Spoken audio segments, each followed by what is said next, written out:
비에 젖은 정원의 흙냄새가 서재의 묵직한 공기를 파고들었다.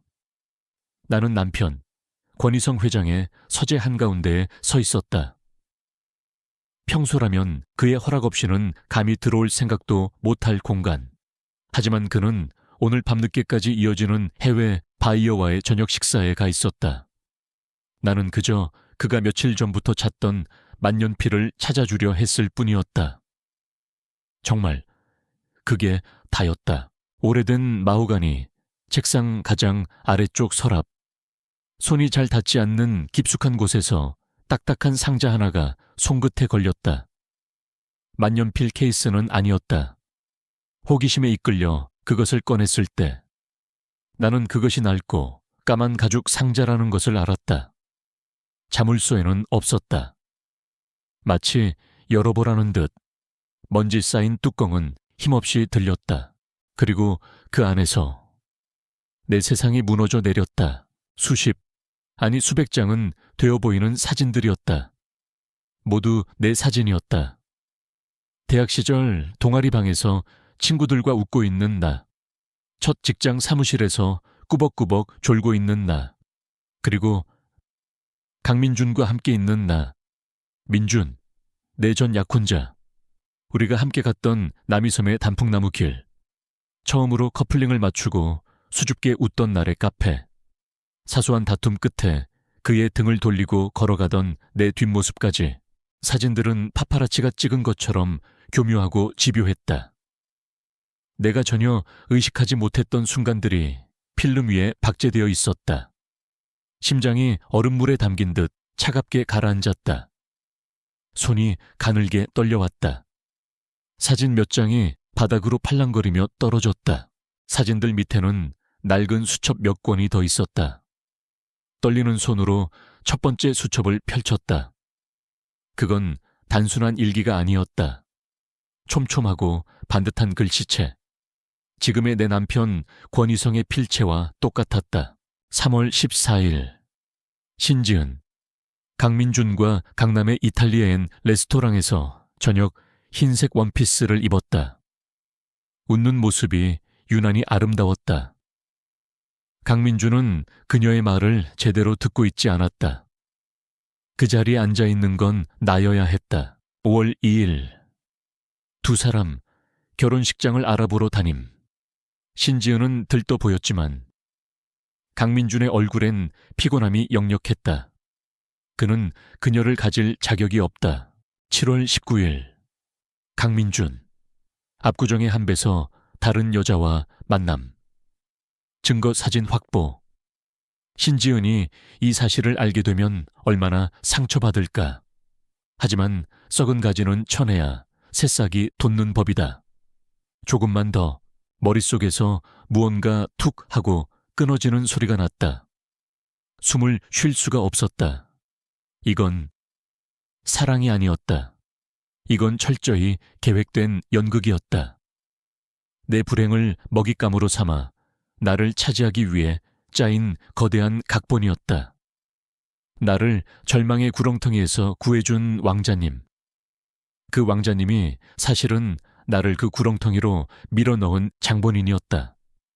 민준의 배신, 나의 좌절, 그리고 구원처럼 나타난 이성의 손길까지.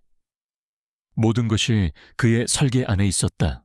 나는 바닥에 주저앉았다. 손에 들린 수첩이 바닥으로 떨어지며 둔탁한 소리를 냈다. 고급스러운 카펫, 우아한 가구, 창밖으로 보이는 잘 가꾸어진 정원. 내가 지난 몇 년간 행복이라고 믿어왔던 모든 것들이 한순간에 소름 끼치는 위선으로 변해버렸다. 이 거대한 저택은 나의 안식처가 아니라 그의 전리품을 전시해 놓은 박물관이었을 뿐이다.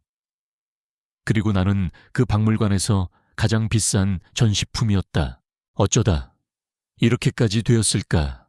불과 몇 년 전만 해도 내 세상은 아주 작고 단순한 행복으로 가득 차 있었다. 그때 나는 31살의 평범한 직장인이었다. 큰 야망도, 특별한 재능도 없었지만 성실했고 내 삶에 만족했다. 그리고 내 곁에는 7년을 만난 연인, 강민준이 있었다. 우리는 대학 시절 캠퍼스 커플로 시작해 사회인이 되어서도 줄곧 함께였다. 그는 나의 첫사랑이었고 나의 세상 그 자체였다. 우리는 가을에 결혼하기로 했다. 양가 부모님의 허락도 받았고 서울 외곽에 작은 아파트도 마련했다. 나는 매일 밤 잠들기 전 웨딩드레스 카탈로그를 뒤적이고 신혼여행지를 검색하며 설렘에 잠 못 이루곤 했다. 지훈아, 이건 어때? 너무 화려한가? 주말 오후 우리는 새로 마련한 아파트 거실 바닥에 배를 깔고 엎드려 청첩장 샘플들을 늘어놓고 있었다. 민준이 가리킨 것은 금박 장식이 들어간 화려한 디자인이었다. 난 좀 더 심플한 게 좋은데. 이건 어때? 내가 고른 것은 하얀 종이에 푸른색 들꽃이 그려진 소박한 디자인이었다. 민준은 잠시 그걸 들여다보더니 피식 웃었다. 역시 신지은답다. 알았어. 이걸로 하자. 그는 내 머리를 부드럽게 쓰다듬었다. 나는 그 손길이 좋아서 고양이처럼 그의 품에 파고들었다. 익숙하고 편안한 그의 채취가 나를 안심시켰다. 이것이 행복이라고. 나는 굳게 믿었다. 우리의 사랑은 뜨겁고 열정적이지는 않았지만 오랜 시간 함께한 만큼 단단하고 안정적이라고 생각했다. 물론 아주 사소한 불안의 조각들이 없었던 것은 아니다. 그는 최근 들어 부쩍 야근이 잦아졌고 주말에도 회사에 나가야 한다는 날이 많아졌다. 핸드폰을 손에서 놓지 않았고 내가 가까이 다가가면 무의식적으로 화면을 가리곤 했다. 요즘 많이 바쁜가 봐. 얼굴 보기 힘드네. 내가 투정처럼 말하면 그는 피곤한 얼굴로 미안하다고 했다. 결혼 전에 처리해야 할 프로젝트가 있어서. 그래, 조금만 참아줘. 다 너랑 편하게 살려고 이러는 거잖아. 나는 그 말을 믿었다. 의심하고 싶지 않았다. 7년의 세월이 보증하는 신뢰가 있었다. 우리는 함께 수많은 계절을 보냈고 서로의 가장 빛나는 순간과 가장 부끄러운 순간을 모두 지켜봐 주었다. 이 관계가 잘못될 리 없다고. 나는 맹목적으로 믿고 있었다. 내가 다니던 작은 광고 기획사의 대표는 권희성이었다. 그는 업계에서 꽤 젊은 나이에 자수성가한 인물로 알려져 있었다. 직원들에게는 언제나 젠틀하고 합리적인 상사였다. 특히 그는 내게 유독 친절했다. 내가 기획한 안이 채택되면 전 직원 앞에서 칭찬을 아끼지 않았고 가끔은 복도에서 마주칠 때면 신지은 씨는 웃는 게 참 보기 좋습니다. 같은 말을 넌지시 건네곤 했다. 그때마다 나는 그저 좋은 상사의 격려라고만 생각했다. 그가 나를 어떤 눈으로 바라보고 있었는지, 그 친절 뒤에 어떤 거대한 욕망이 숨겨져 있었는지, 순진했던 나는 까맣게 몰랐다. 나는 그저 내 눈앞에 놓인 작은 행복에 취해 다가올 거대한 비극의 그림자를 전혀 눈치채지 못하고 있었다. 결혼이라는 달콤한 꿈을 향해 한 걸음 한 걸음 절벽을 향해 걸어가고 있었던 것이다. 결혼 준비는 설렘과 동시에 고된 현실의 연속이었다. 신혼집에 드릴 가구를 고르고 벽지 색깔을 정하고 양가 부모님께 드릴 예단을 준비하는 일들로 주말은 눈코뜰 새 없이 바빴다. 그 분주함 속에서 나는 애써 민준과의 관계에 생긴 미세한 균열들을 외면하려 했다. 어느 토요일 오후 우리는 논현동 가구 거리를 걷고 있었다. 나는 한 쇼룸의 창가에 전시된 원목 식탁에 마음을 빼앗겼다. 민준아, 저것 좀 봐. 너무 예쁘지 않아. 우리 집 부엌에 두면 딱이겠다. 내가 팔을 잡아 끌며 말했지만 그는 건성으로 고개를 끄덕일 뿐이었다. 그의 시선은 내내 그의 스마트폰 화면에 고정되어 있었다. 누군가와 계속해서 메시지를 주고받는 듯했다. 듣고 있어. 저 식탁 말이야. 봤어. 예쁘네. 그의 영혼 없는 대답의 순간 서운함이 밀려왔다. 7년을 만나는 동안 그는 단 한 번도 이런 적이 없었다. 언제나 내 말에 귀 기울여주고 내 기분을 살피던 사람이었다. 누구랑 그렇게 연락해? 아까부터 계속 핸드폰만 보고 회사 일 때문에 박 부장이 계속 뭘 물어보네. 그는 신경질적으로 핸드폰 화면을 껐다. 나는 더 이상 묻지 않았다. 그래, 회사 일이겠지. 결혼 준비 때문에 신경 쓸 일이 많아서 예민해진 걸 거야. 스스로를 다독이며 다시 그의 팔짱을 꼈다. 하지만 한번 생긴 마음의 생채기는 쉽게 아물지 않았다. 그날 우리는 결국 아무 가구도 고르지 못하고 집으로 돌아왔다. 그런 균열은 일상 곳곳에서 발견되었다. 함께 저녁을 먹다가도 그의 전화가 울리면 그는 자리에서 일어나 베란다로 나가서 통화를 했다. 예전에는 스피커폰으로 통화하며 내게 상대가 누구인지 알려주던 그였다. 그의 차 조수석에서는 내가 쓰지 않는 브랜드의 립밤이 발견되기도 했고, 그의 셔츠에서는 낯선 향수 냄새가 희미하게 배어 있기도 했다. 이거 뭐야? 내가 립밤을 들어 보였을 때. 그는 잠시 당황하는 듯 보였지만 이내 태연하게 대답했다. 김대리 거. 어제 야근하고 내 차 타고 퇴근했는데 그때 떨어뜨렸나 보네. 향수 냄새는 회식 때 옆자리에 앉은 여직원한테서 옮았나 보지. 별걸 다 신경 쓰네. 그의 대답은 너무나 그럴듯해서 더 이상 의심할 수가 없었다. 아니, 어쩌면 나는 의심하고 싶지 않았던 것인지도 모른다. 7년의 믿음을 내 손으로 깨뜨리고 싶지 않았다. 이 불안과 의심이 모두 결혼을 앞둔 예민함, 메리지 블루 같은 것일 거라고 치부해버렸다. 집에서의 시간이 이처럼 아슬아슬한 줄타기 같았다면 회사에서의 시간은 오히려 평온했다. 특히 권희성 대표의 존재는 내게 작은 위안이 되었다. 그는 단순한 상사가 아니었다. 그는 내 능력을 정확히 꿰뚫어 보고 인정해주는 사람이었다. 내가 밤새워 준비한 경쟁 프레젠테이션 기획안을 보며 그는 다른 팀장들 앞에서도 칭찬을 아끼지 않았다. 신지은 씨의 기획안에는 사람의 마음을 움직이는 힘이 있습니다. 단순히 제품을 파는 게 아니라 가치를 파는 방법을 알아요. 다들 신 팀장에게 좀 배우도록 하세요. 그의 칭찬은 나를 으쓱하게 만들었다. 민준에게서는 더 이상 받을 수 없는 종류의 인정과 존중이었다. 한 번은 내가 기획한 캠페인이 큰 성공을 거두어 회사 전체에 인센티브가 지급된 날이었다. 모두가 기뻐하며 회식을 즐기고 있을 때 그는 조용히 내게 다가와 샴페인 잔을 내밀었다. 오늘의 주인공이군요. 축하합니다. 감사합니다. 대표님, 다 팀원들이 도와준 덕분입니다. 겸손하기까지 신지은 씨는 욕심을 좀 더 내도 됩니다. 그럴 자격 충분해요. 그의 눈빛은 상사가 부하 직원을 보는 눈빛과는 조금 달랐다. 깊고 따뜻하면서도 어딘가 모를 쓸쓸함이 담겨 있었다. 그는 내 결혼 준비 소식도 어디서 들었는지 알고 있었다. 결혼 준비는 잘 돼갑니까? 강민준 씨는 복받은 남자입니다. 신지은 씨 같은 사람을 아내로 맞이하게 됐으니 그의 말에 나는 멋쩍게 웃으며 감사하다고 답했다. 그가 내 약혼자의 이름까지 정확히 알고 있다는 사실이 조금 놀라웠지만 아마도 사내 게시판 같은 곳에서 봤으리라 대수롭지 않게 넘겼다. 그의 관심은 늘 그렇게 선을 넘지 않는 범위 안에서 표현되었다. 내가 야근을 할 때면 말없이 내 책상 위에 샌드위치와 커피를 놓고 가기도 했고, 비 오는 날 퇴근길에는 혹시 우산 없으면 내 것 가져가요라며 차 키를 내밀기도 했다.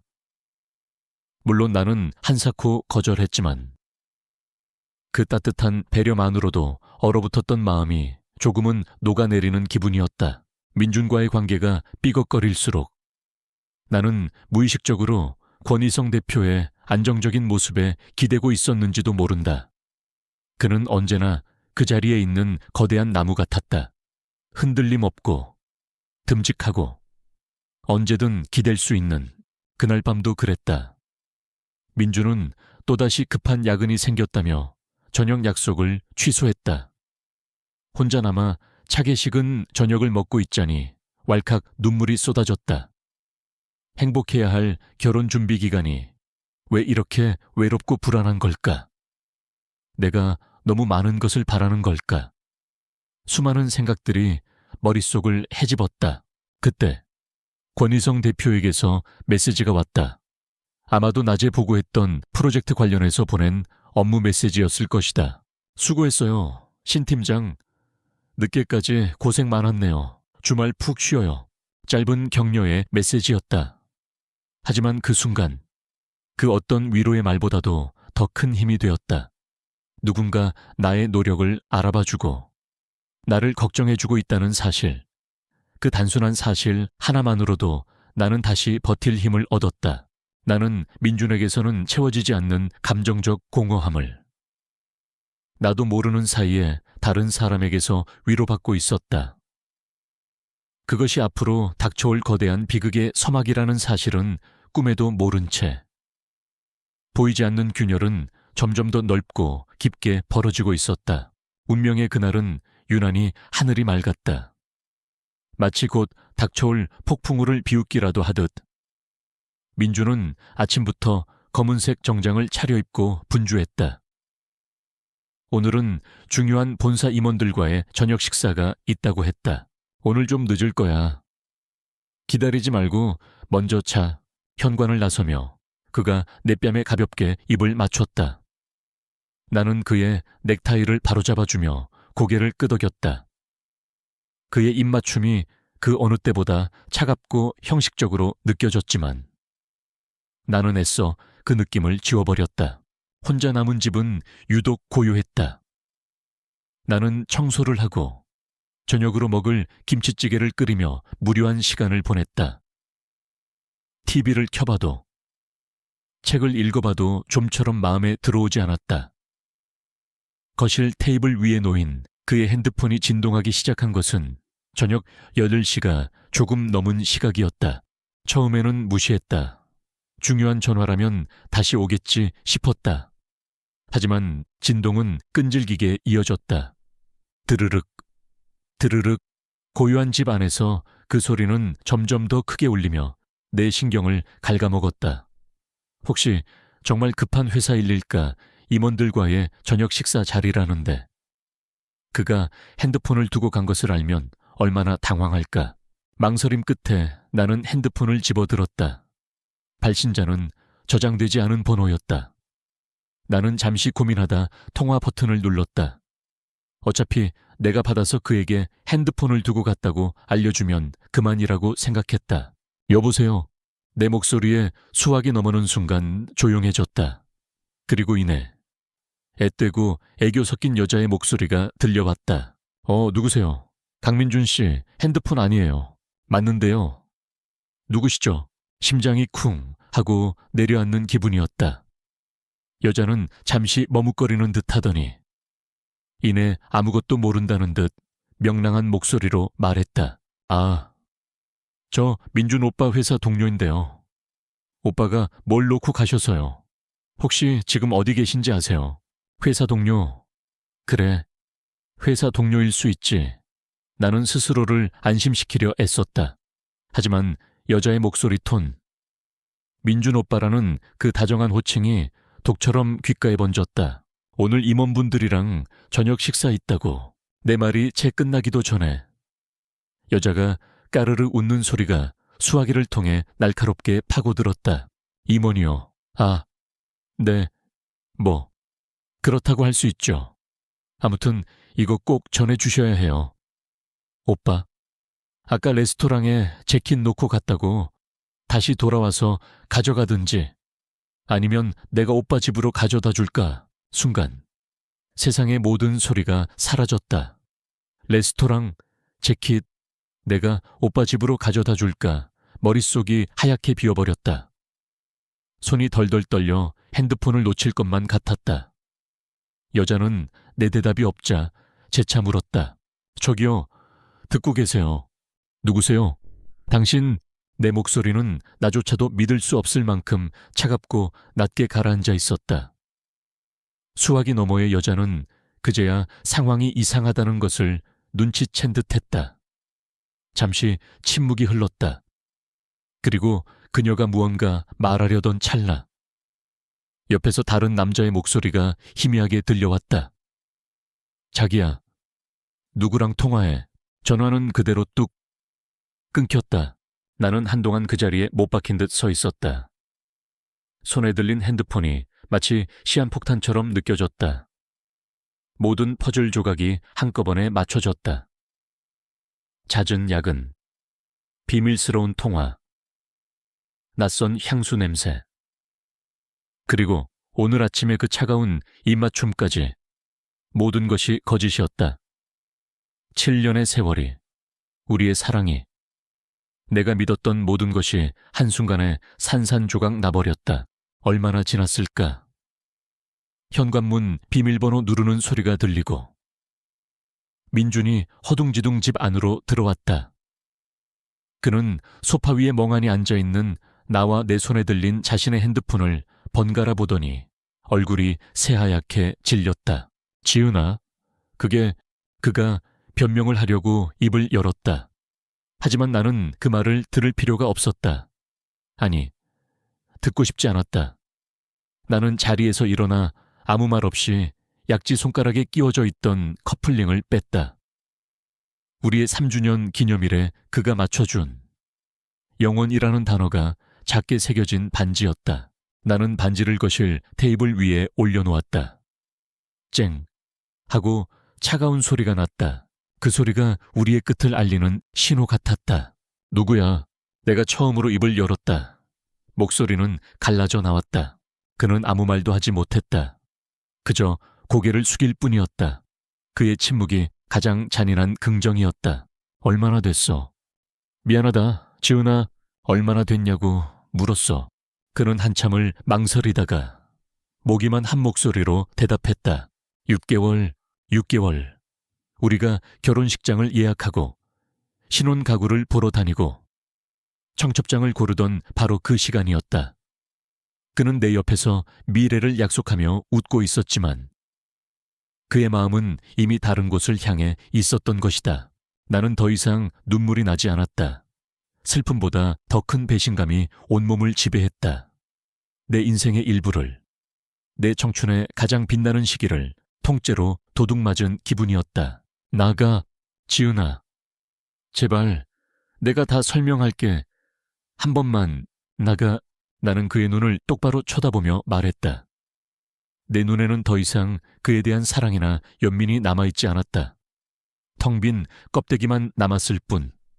그는 내 단호한 눈빛을 보고는 더 이상 아무 말도 하지 못했다. 잠시 후 그는 자신이 테이블 위에 벗어두었던 차 키를 챙겨 들고 소리 없이 현관을 나섰다. 문이 닫히는 소리가 들리고 나서야 나는 무너져 내렸다. 참았던 눈물이 폭포수처럼 쏟아졌다. 거실 바닥에 엎드려 목 놓아 울었다. 7년의 사랑이, 나의 세상이 그렇게 한순간에 끝났다. 시간은 흐르는 것이 아니라 썩고 문드러지는 것 같았다. 민준이 떠난 후의 집은 거대한 무덤이었다. 나는 그 무덤의 유령처럼 집 안을 떠돌았다. 잠을 잘 수도, 먹을 수도 없었다. 며칠 동안 먹은 것이라고는 수돗물이 전부였다. 친구들과 가족들에게서 쉴 새 없이 전화가 걸려왔다. 그들은 이미 민준을 통해 파혼 소식을 전해 들었을 것이다. 나는 아무의 전화도 받지 않았다. 그 어떤 위로도, 동정도 받고 싶지 않았다. 모든 것이 상처를 후벼 파는 소금처럼 느껴졌다. 가장 먼저 한 일은 회사에 사직서를 내는 것이었다. 인사팀에 전화를 걸어 일신상의 사유라는 진부한 이유를 댔다. 더 이상 그곳에서 일할 수 없었다. 모든 공간에 민준과의 추억이, 그리고 이제는 동정의 시선이 가득할 것이었다. 권희성 대표의 얼굴을 마주할 자신도 없었다. 그는 내 결혼 소식을 알고 있었으니 이 모든 상황을 알게 되는 것은 시간 문제였다. 그렇게 나는 세상과 나 사이에 두꺼운 벽을 쌓았다. 커튼을 내리고 핸드폰을 끄고 세상의 모든 소음으로부터 나를 격리시켰다. 텅 빈 집 안에서 내가 할 수 있는 일은 오직 지난 7년을 복귀하며 나 자신을 핥히는 것뿐이었다. 어디서부터 잘못된 걸까? 내가 무엇을 놓쳤던 걸까? 내가 조금 더 현명했더라면, 조금 더 일찍 그의 변심을 알아챘더라면, 지금의 이 끔찍한 고통은 피할 수 있었을까? 후회와 자책이 독처럼 온몸으로 퍼져나갔다. 그가 나타난 것은 내가 스스로를 유폐시킨 지 일주일쯤 지났을 때였다. 딩동, 현관 초인종 소리가 고요를 깨뜨렸다. 나는 무시했다. 택배일 수도, 혹은 소식을 듣고 찾아온 친구일 수도 있었다. 누구든 만나고 싶지 않았다. 하지만 초인종은 끈질기게, 그리고 일정한 간격으로 계속 울렸다. 마치 내가 안에 있다는 것을 확신하는 것처럼. 결국 나는 신경질적으로 현관문을 향해 걸어갔다. 인터폰 화면을 확인하는 순간 나는 숨을 멈췄다. 화면 속에는 권희성 대표가 서 있었다. 어두운 복도 조명 아래 그의 얼굴은 무표정했지만 어딘지 모르게 걱정이 서려 있는 듯 보였다. 나는 문을 열어줄 수 없었다. 이런 엉망인 모습을, 내 인생의 가장 비참한 단면을 그에게 보이고 싶지 않았다. 내가 망설이는 사이 문 밖에서 그의 낮은 목소리가 들려왔다. 신지은 씨, 나인 거 압니다. 문 좀 열어주시죠. 그의 목소리에는 거부할 수 없는 힘이 있었다. 나는 잠시 망설이다가 결국 체념한 듯 문고리를 잡았다. 딸칵 하는 소리와 함께 문이 열리자 그는 미간을 찌푸린 채 나를 위아래로 훑어보았다. 며칠간 씻지도 먹지도 못한 내 몰골은 아마도 송장과 다름없었을 것이다. 그는 아무 말 없이 집 안으로 들어섰다. 그의 손에는 죽과 몇 가지 반찬이 담긴 비닐봉지가 들려 있었다.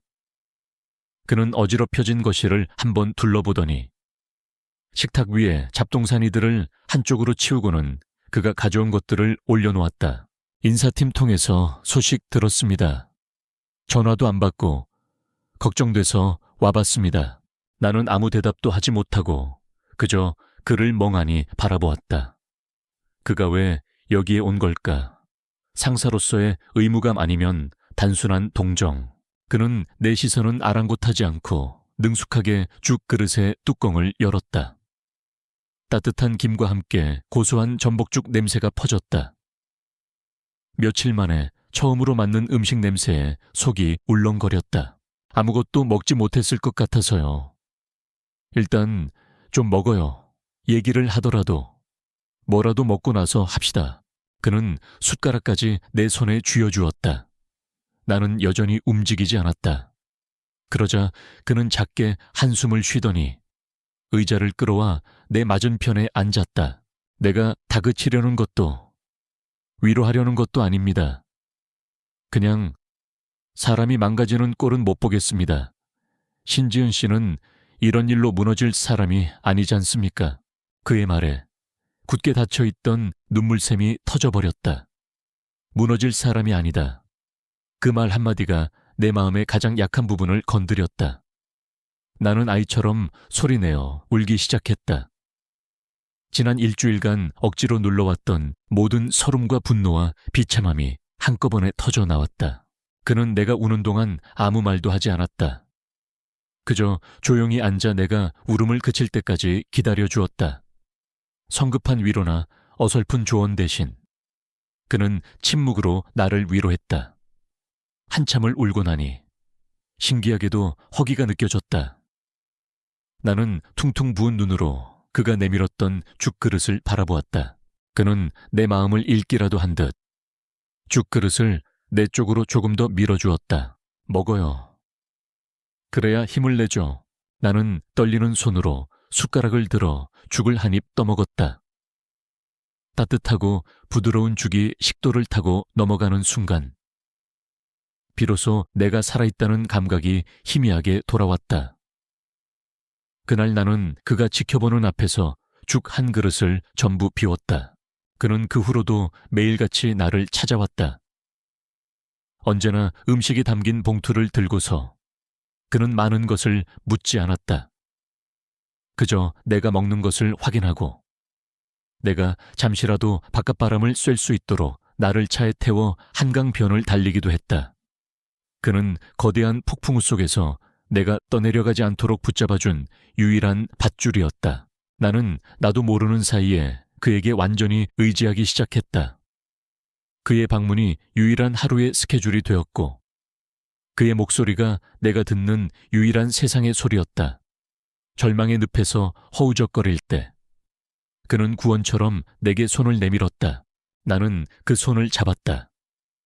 그 손이 나를 더 깊고 어두운 심연으로 끌고 들어갈 운명의 손이라는 것은 꿈에도 생각하지 못한 채 권희성의 보살핌 아래 나는 서서히 인간다운 모습을 되찾아갔다. 그는 나를 억지로 세상 밖으로 끌어내지 않았다. 대신 그는 자신의 세상을 내게로 가져왔다. 그는 최고급 레스토랑에서 포장해온 음식들로 나와 함께 식사를 했고 최신 영화, DVD를 가져와 텅 빈 거실에서 함께 영화를 보았다. 그의 세상은 내가 알던 세상과는 모든 것이 달랐다. 그가 몰고 온 검은 세다는 소리 없이 미끄러지듯 달렸고 그가 데려가는 곳은 언제나 최고의 전망과 최상의 서비스를 제공하는 곳이었다. 어느 날 그는 백화점 문이 닫힌 후 나를 VIP 라운지로 데려갔다. 지은 씨는 밝은 색이 잘 어울려요. 이걸로 한번 입어보죠. 그가 고른 것은 눈처럼 하얀 실크 원피스였다. 가격표를 본 나는 기겁하며 손사래를 쳤다. 내 몇 달치 월급에 해당하는 금액이었다. 대표님, 이건 너무 과분해요. 저 이런 거 받을 수 없어요. 선물입니다. 힘든 시간을 이겨낸 자기 자신에게 주는 선물이라고 생각해요. 그는 직원을 시켜 옷을 포장하게 했다. 그의 행동에는 반론을 허용하지 않는 부드러운 단호함이 있었다. 나는 그가 주는 호의를 거절할 힘이 없었다. 그의 보살핌에 익숙해질수록 나는 점점 더 무기력해졌다. 그는 내게 아무것도 요구하지 않았지만 나는 그에게 감정적으로 완전히 빚을 지고 있었다.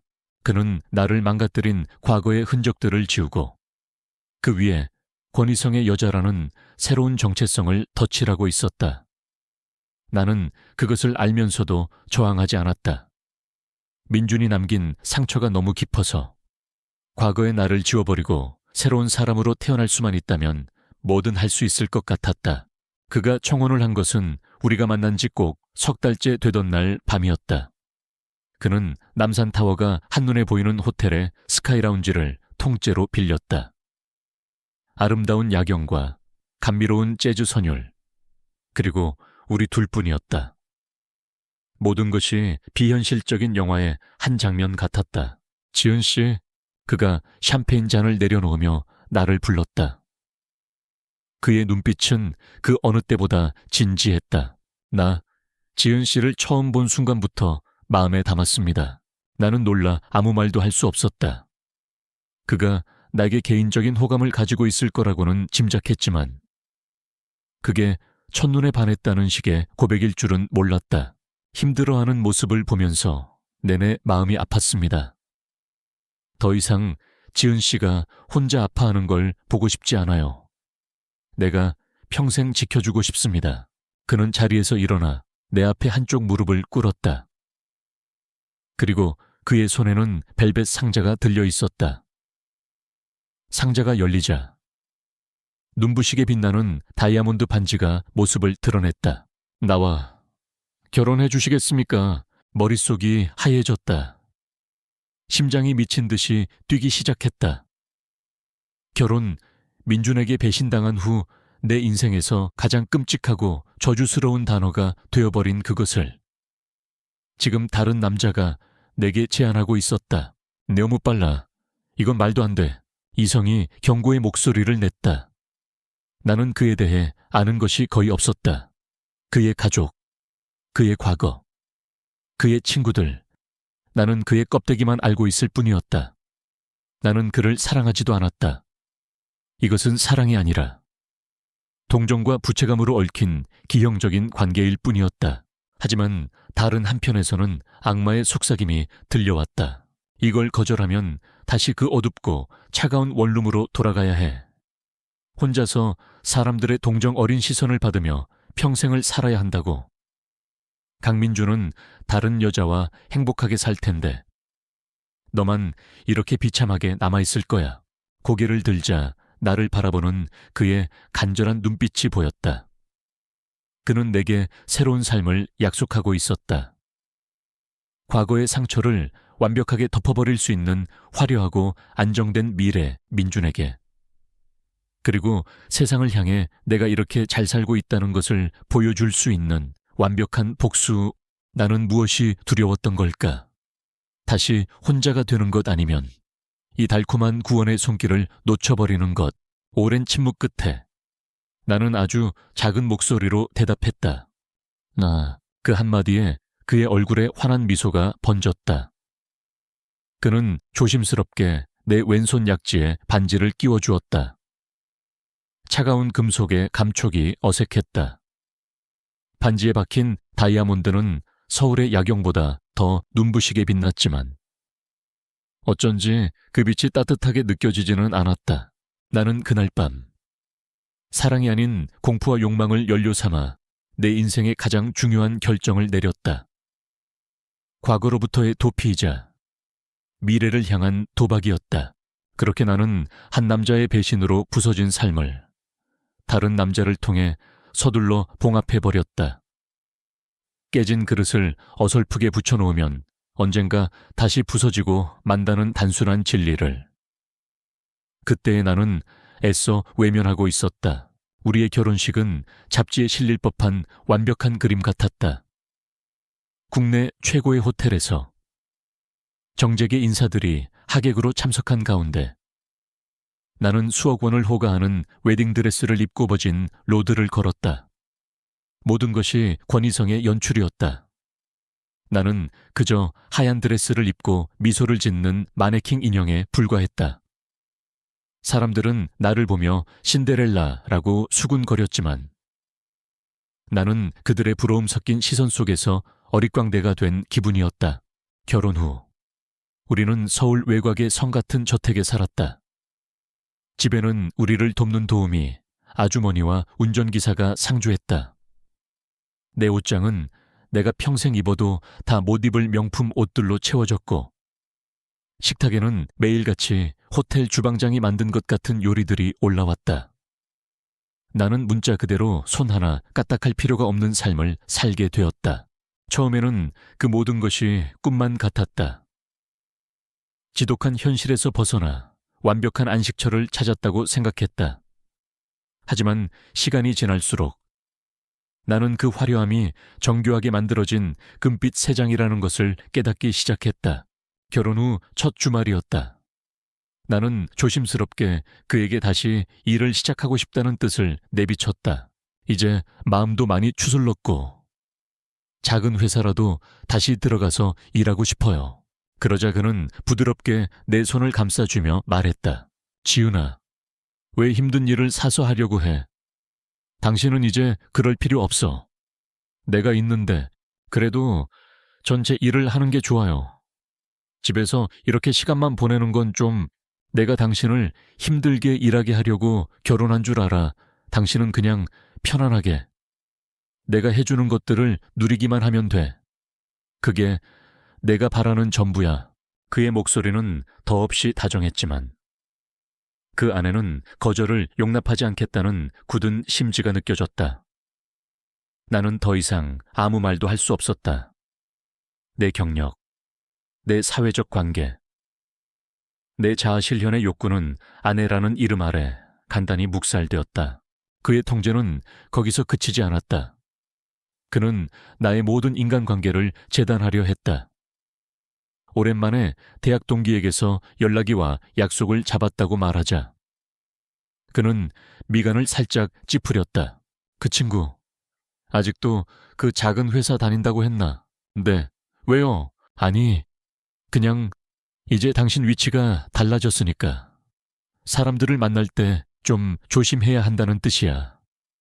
괜히 당신을 이용하려는 사람들이 있을 수도 있잖아.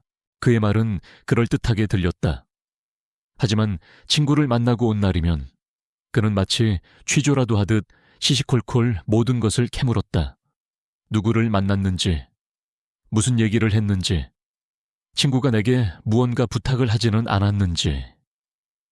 그런 일이 몇 번 반복되자 나는 친구들을 만나는 것 자체가 부담스러워졌다.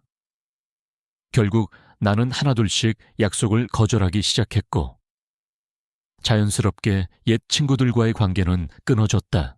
그 빈자리는 그가 정해준 새로운 인간관계로 채워졌다.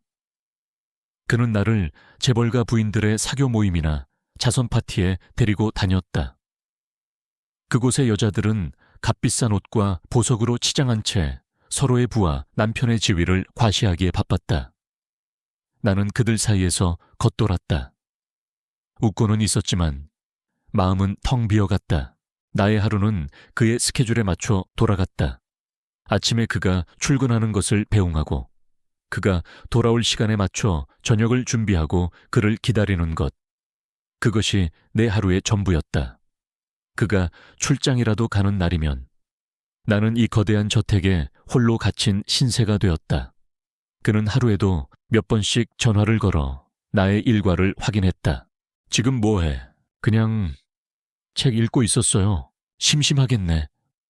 운전기사한테 말해서 어디 드라이브라도 다녀오지. 그의 관심은 사랑이라는 이름으로 포장된 감시였다. 나를 위해 붙여준 운전기사는 나의 모든 동선을 그에게 보고했고 모안을 위해 집 안곳곳에 설치된 CCTV는 나의 모든 행동을 기록하고 있었다. 나는 서서히 질식해갔다. 감사해야만 했다. 그가 나를 구원해주지 않았더라면 나는 여전히 어두운 단칸방에서 절망에 허덕이고 있었을 것이다. 이 모든 것은 나를 너무나 사랑하기 때문이라고. 그는 늘 그렇게 말했다. 나는 그 말을 주문처럼 외우며 죄책감을 억눌렀다. 이 완벽한 삶에 만족하지 못하는 내가 이기적인 것이라고. 배은망덕한 것이라고 스스로를 채찍질했다. 어느 날 밤 그는 해외 출장에서 돌아오며 내게 에메랄드 목걸이를 선물했다. 어둠 속에서도 영롱하게 빛나는 보석이었다.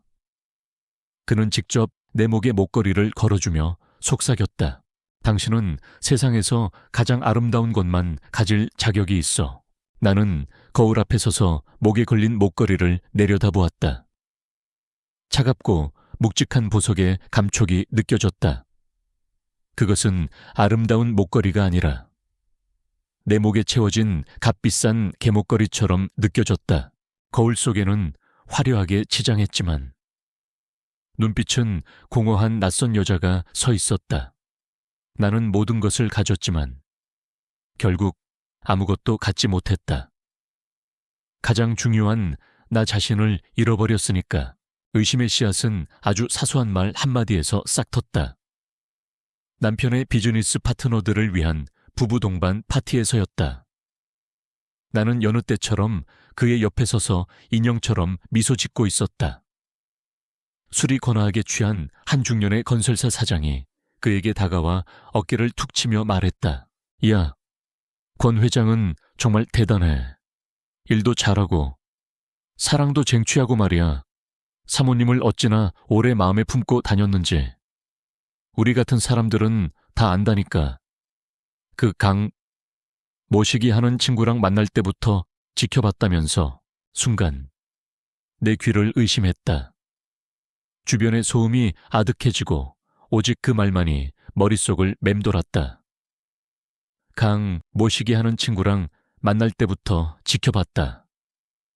나는 애써 표정을 관리하며 미소를 지었지만 샴페인 잔을 든 손이 미세하게 떨리는 것을 막을 수는 없었다. 권희성은 당황한 기색 없이 그 사장의 어깨를 두드리며 웃어넘겼다. 이 양반이 술이 과했네. 집사람 앞에서 못하는 소리가 없어.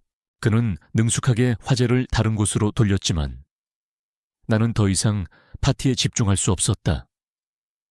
그날 밤 잠든 그의 옆에 누워 나는 밤새 눈을 뜨고 있었다.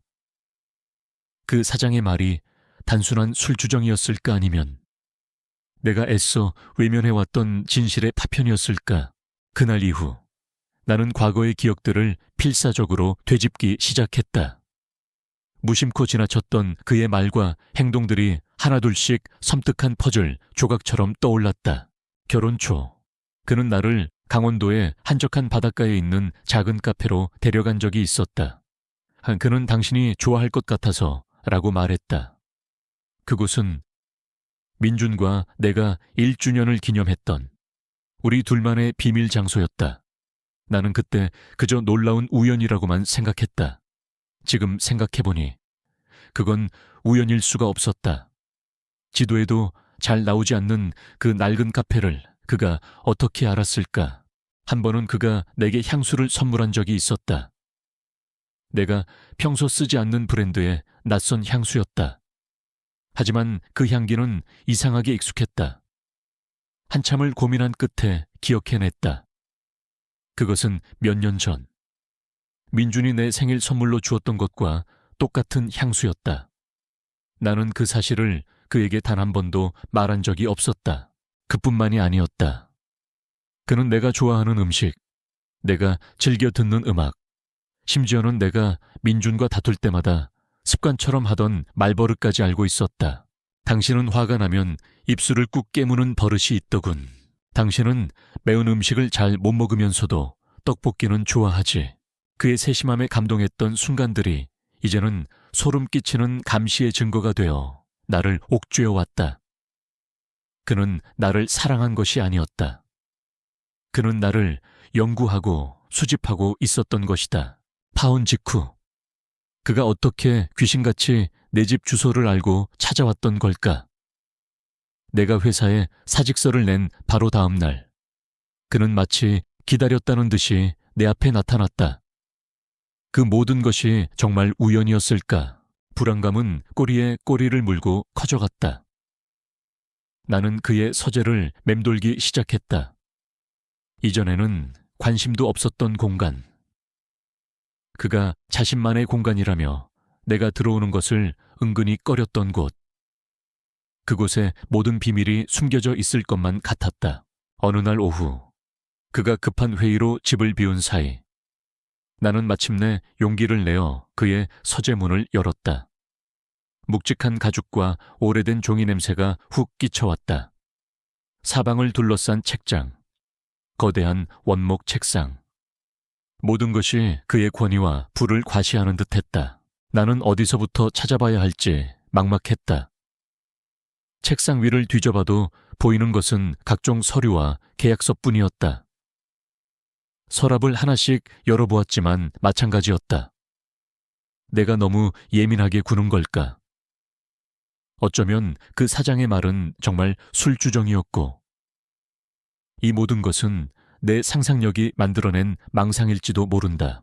포기하고 돌아서려던 순간 내 눈에 책상 아래에 놓인 작은 금고가 들어왔다.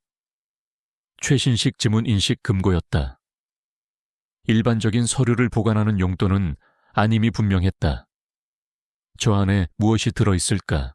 알 수 없는 오한이 등골을 타고 흘렀다. 나는 도망치듯 서재를 빠져나왔다. 하지만 의심의 씨앗은 이미 내 마음속에 깊이 뿌리를 내린 후였다. 이제 그것은 더 이상 단순한 의심이 아니었다. 거의 확신에 가까운 두려움이었다. 그날 밤 잠든 그의 얼굴을 가만히 내려다보았다. 평온하고 지쳐 보이는 얼굴, 나를 절망에서 구원해준 남자. 하지만 이제 그의 얼굴 뒤에 또 다른 얼굴이 겹쳐 보였다. 내가 알지 못하는 낯설고 집요한 욕망을 가진 남자의 얼굴이. 나는 알아내야만 했다.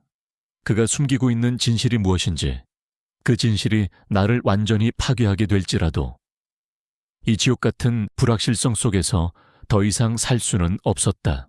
그날 이후 나는 내 집에서 그림자 같은 스파이가 되었다. 나는 그가 없는 시간을 틈타 그의 흔적들을 샅샅이 뒤지기 시작했다. 심장이 발끝까지 떨어지는 것 같은 공포와 동시에 진실을 알아야만 한다는 비장한 의무감이 나를 움직였다. 그의 옷장, 그의 서류 가방, 심지어는 그가 무심코 차고에 쌓아둔 오래된 상자들까지. 나의 수색은 집요하고 비밀스러웠다. 도우미 아주머니의 눈을 피해야 했고 언제 울릴지 모르는 그의 전화에 대비해야 했다. 매 순간이 살얼음판을 걷는 기분이었다. 하지만 며칠간의 수색에도 불구하고 이렇다 할 증거는 나오지 않았다. 그의 삶은 마치 불필요한 모든 것을 소각해버린 듯 지나치게 깔끔하고 정돈되어 있었다. 나는 점점 지쳐갔다. 어쩌면 이 모든 게 정말 내 망상일지도 모른다는 생각이 고개를 들었다. 그가 내게 보여준 친절과 사랑을 의심하는 내가 비정상적인 것일지도 모른다. 그러던 어느 금요일 오후, 그는 골프 약속으로 평소보다 일찍 집을 나섰다. 나는 마지막이라는 심정으로 다시 그의 서재로 향했다. 지난번에 보았던 지문인식 금고는 여전히 굳게 닫혀 있었다. 나는 허탈한 심정으로 그의 거대한 마호가니 책상 의자에 주저앉았다. 포기해야 할까? 그냥 이대로 아무것도 모르는 척 이 금빛 새장 속에서 행복한 아내를 연기하며 살아가는 것이 맞는 걸까? 그때였다. 무심코 책상 아래로 손을 뻗었는데 평소에는 잘 보이지 않는 책상 가장 깊숙한 안쪽 판에 무언가 걸려있는 것이 느껴졌다. 벨크로 테이프로 고정된 얇은 서류철이었다. 심장이 쿵쾅거리기 시작했다. 나는 떨리는 손으로 그것을 떼어냈다. 개인 비서 고용 계약서였다. 날짜는 내가 민준과 파혼하기 1년 전이었다. 그리고 그 비서의 사진과 신상 명세, 얼굴이 익숙했다. 한참을 생각한 끝에 기억해냈다. 그녀는 민준의 바람 상대였던 그 여자의 친구였다. 술집에서 일하던 머릿속에서 경고등이 울렸다. 그는 모든 것을 알고 있었다. 아니, 모든 것을 계획했다. 나는 미친 사람처럼 책상 서랍들을 다시 뒤지기 시작했다. 무언가 더 있을 것이다. 분명히. 그리고 마침내 가장 아래쪽, 가장 깊숙한 곳에서 손끝에 딱딱한 상자가 걸렸다. 지난번에는 발견하지 못했던 낡고 까만 가죽 상자. 이것이 판도라의 상자라는 것을 직감했다. 이걸 여는 순간 나는 다시는 이전으로 돌아갈 수 없을 것이다. 하지만 나는 멈출 수 없었다. 나는 이미 너무 멀리 와버렸다. 상자를 열었다. 그 안에는 내 지난 몇 년의 삶을 조각낸 증거들이 먼지처럼 쌓여 있었다. 가장 위에는 수백 장의 내 사진들이 있었다. 민준과 함께 있던 행복한 순간들. 그가 나를 지켜봤다는 증거였다. 그리고 그 밑에는 낡은 수첩들이 있었다. 나는 그중 한 권을 펼쳤다. 8월 12일, 강민준. 김유라 고용인을 통해 알게 된 배서 타겟 서지혜과 접촉 성공. 예상대로 쉽게 넘어왔다. 강민준은 생각보다 더 어리석고 유혹에 약한 남자다.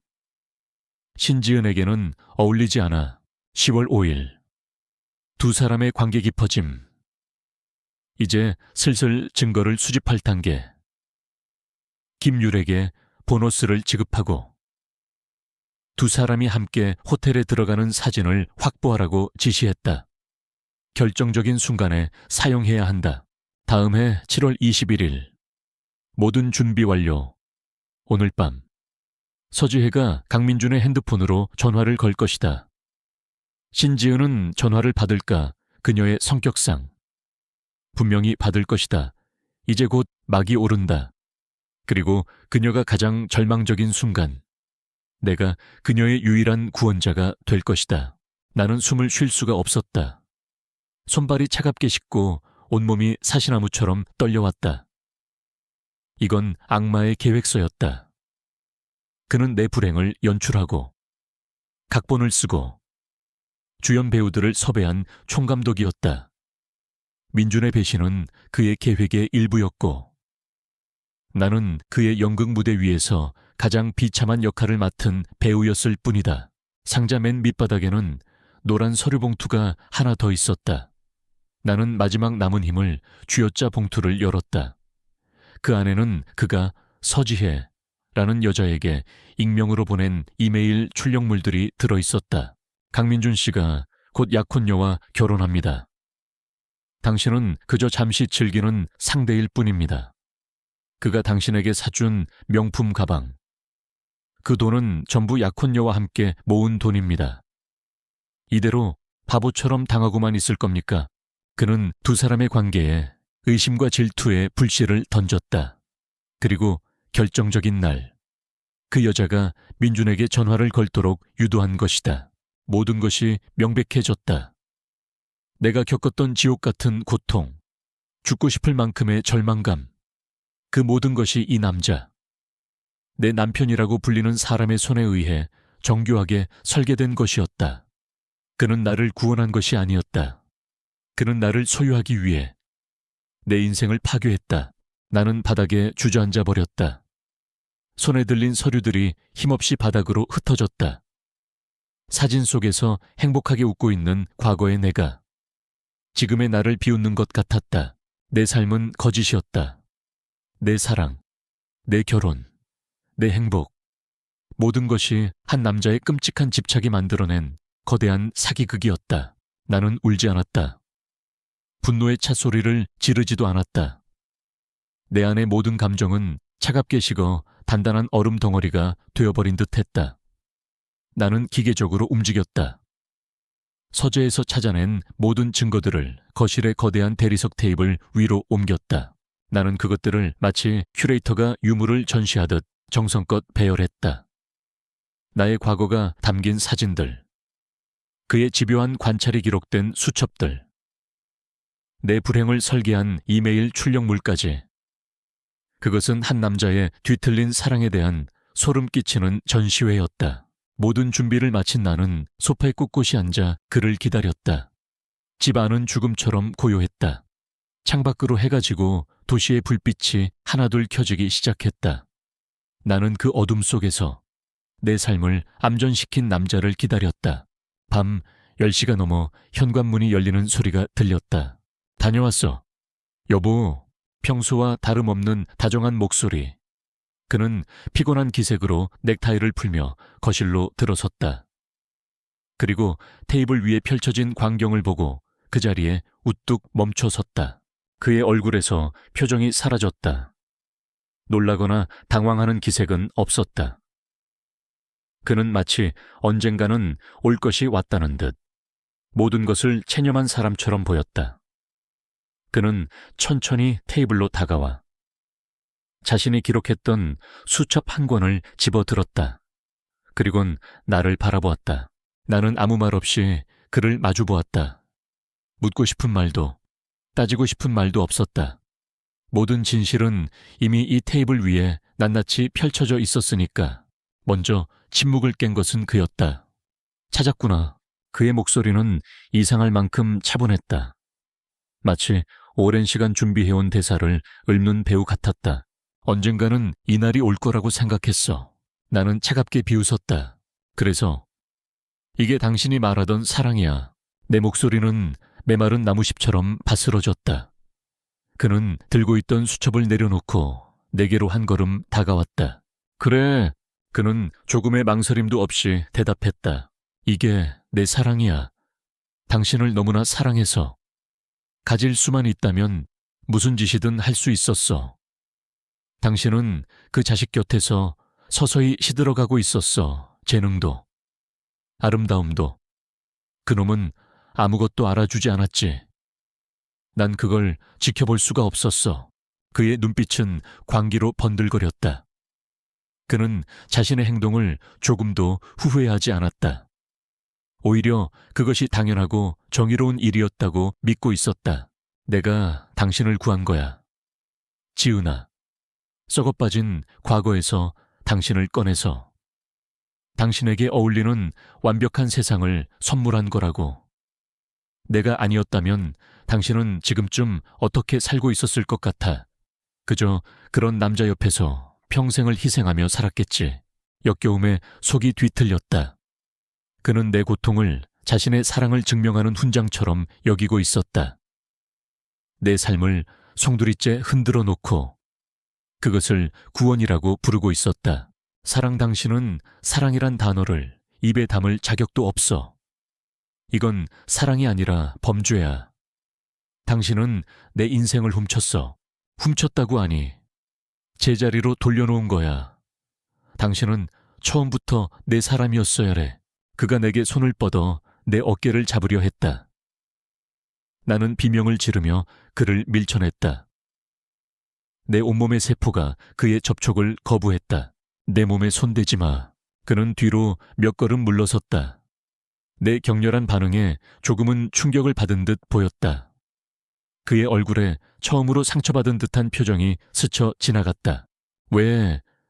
왜 이해를 못하는 거야? 이 모든 게 당신을 위한 거였는데. 우리가 함께한 시간들 행복하지 않았어. 내가 당신에게 해준 모든 것들이 거짓으로 보여. 그래, 전부 거짓이었어. 당신이 만든 연극이었고. 나는 바보 같은 인형이었을 뿐이야. 나는 자리에서 일어났다. 더 이상 그와 같은 공간에서 숨 쉬고 싶지 않았다. 이 집의 모든 가구, 모든 벽지, 모든 공기방울에 그의 거짓말과 집착이 스며 있는 것 같아 숨이 막혔다. 우리가 행복했다고 당신은 행복의 의미를 몰라. 행복은 소유하는 게 아니야. 당신은 나를 사랑한 게 아니라 신지은이라는 트로피를 갖고 싶었을 뿐이야. 나는 그를 지나쳐 침실로 향했다. 그가 내 등 뒤에서 절박하게 외쳤다. 어디 가, 지은아. 제발, 내가 잘못했어. 다시는 안 그럴게. 그러니까 제발 나를 떠나지 마. 애원하는 그의 목소리에는 어떤 진심도 느껴지지 않았다. 그는 자신의 잘못을 뉘우치는 게 아니었다. 그저 아끼던 장난감을 빼앗기기 싫어 떼를 쓰는 아이와 같았다. 나는 뒤돌아보지 않았다. 내 인생이라는 연극의 1막은 배신으로 끝났고 2막은 기만으로 가득 차 있었다. 이제 3막을 시작할 시간이었다. 비록 그 무대 위에 나 혼자뿐일지라도 더 이상은 누군가의 각본에 따라 움직이지 않으리라. 모든 것이 끝났다. 나는 다음 날 아침 해가 뜨기도 전에 그 집을 나섰다. 내 손에는 작은 여행 가방 하나뿐이었다. 그가 사준 모든 옷과 보석, 그가 내게 부여했던 화려한 껍데기들을 모두 그곳에 버려두고 왔다. 그의 변호사가 이혼 서류와 함께 막대한 액수의 위자료 합의서를 보내왔지만 나는 서류에 도장만 찍어 돌려보냈을 뿐 위자료는 단 한 푼도 받지 않았다. 그의 돈으로 얻은 삶은 단 하루도 더 살고 싶지 않았다. 나는 아무도 나를 알지 못하는 남쪽의 작은 해안 도시로 향했다. 낡은 다세대 주택의 꼭대기층에 월세방을 얻었다. 창문을 열면 이웃집의 벽돌 담벼락이 한눈에 들어오는 햇볕이 잘 들지 않는 방이었다. 그 거대한 저택의 화려함과 비교하면 초라하기 짝이 없었지만 이상하게도 나는 그곳에서 몇 년 만에 처음으로 깊은 잠을 잘 수 있었다. 누구의 시선도 감시도 없는 온전한 나만의 공간이었다. 나의 새로운 삶은 없음으로 가득했다. 나를 부르는 사람도 내가 찾아갈 사람도 없었다. 나는 근처의 작은 식당에서 주방 보조 일을 시작했다. 하루 종일 그릇을 닦고 재료를 다듬고 뜨거운 불 앞에서 땀을 흘렸다. 몸은 고됐지만 단순한 육체 노동은 복잡한 생각을 잊게 해주는 유일한 마취제였다. 나는 더 이상 강민준을 증오하지 않았다. 그는 그저 약하고 이기적인 남자였을 뿐이다. 그의 배신은 아팠지만 그것은 세상의 흔한 사랑의 실패담 중 하나일 뿐이었다. 권위성에 대해서는 증오보다 더 깊은 허무감을 느꼈다. 그는 나를 사랑했을까? 어쩌면 그 자신은 그렇게 믿었을지도 모른다. 하지만 그의 사랑은 모든 것을 파괴하는 태풍과 같았다. 그는 자신의 욕망을 위해 타인의 삶을 장기짝처럼 주무를 수 있는 사람이었다. 그를 생각하면 소름이 끼쳤지만 그 감정조차 시간이 지나면서 무뎌졌다. 결국 내게 남은 것은 나 자신에 대한 깊은 회한이었다. 나는 내 불행의 피해자였지만 동시에 공범이기도 했다. 민준에게 배신당했을 때 나는 충분히 슬퍼하고 아파하며 스스로 일어설 시간을 갖지 않았다. 외로움과 복수심에 눈이 멀어 구원처럼 보이는 손을 너무나 성급하게 잡아버렸다. 권희성은 내 상처에서 피냄새를 맡고 다가온 포식자였다. 그리고 나는 스스로를 그의 먹잇감으로 내던진 나약한 존재였다. 내가 조금만 더 강했다면, 혼자가 되는 것을 두려워하지 않았더라면, 내 삶을 다른 사람의 손에 맡기지 않았더라면 수많은 만약들이 부질없이 머릿속을 떠다녔다. 어느덧 계절이 바뀌어 창밖으로 차가운 가을비가 내리기 시작했다. 나는 일을 마치고 돌아와 텅 빈 방 창가에 앉아 빗줄기를 바라보았다. 빗방울이 창문을 두드리는 소리가 유일한 말벗이었다. 민준과 헤어졌을 때도 나는 혼자였다. 하지만 그때의 고독과 지금의 고독은 질적으로 달랐다. 그때는 세상이 무너진 것 같은 절망 속에서도 언젠가는 다시 일어설 수 있을 거라는 희미한 희망이 있었다. 다른 사랑을 만나 상처를 치유할 수 있을 거라는 막연한 기대가 있었다. 하지만 지금의 나는 아무것도 기대하지 않았다. 한 번의 배신은 내게서 사랑에 대한 믿음을 앗아갔고, 두 번째 기만은 인간에 대한 신뢰 자체를 파괴해버렸다. 나는 이제 누구도 온전히 믿을 수 없게 되었다. 모든 친절 뒤에는 숨겨진 의도가 있을 것이라 의심하게 되었고, 모든 애정 표현은 결국 소유욕의 다른 이름일 것이라 생각하게 되었다. 내 마음은 누구에게도 문을 열어줄 수 없는 폐허가 되어버렸다. 나는 거대한 저택에서도 외로웠고, 지금 이 작은 방에서도 외롭다. 하지만 이제 나는 안다. 가장 끔찍한 고독은 사랑하는 사람 옆에서 느끼는 고독이라는 것을. 비는 그칠 줄 몰랐다.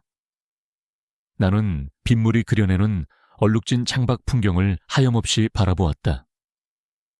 한때는 뜨거운 불길을 피하려다 더 차갑고 깊은 바다로 뛰어든 것이었다. 이제 내게 남은 것은 이 고요한 정적과 뼛속까지 시린 공허함뿐. 이것이 나의 이야기의 끝이다. 화려한 구원도, 극적인 복수도 없는 결말. 그저 모든 것이 지나간 자리에 남겨진 한 여자의 텅 빈 침묵에 관한 이야기다.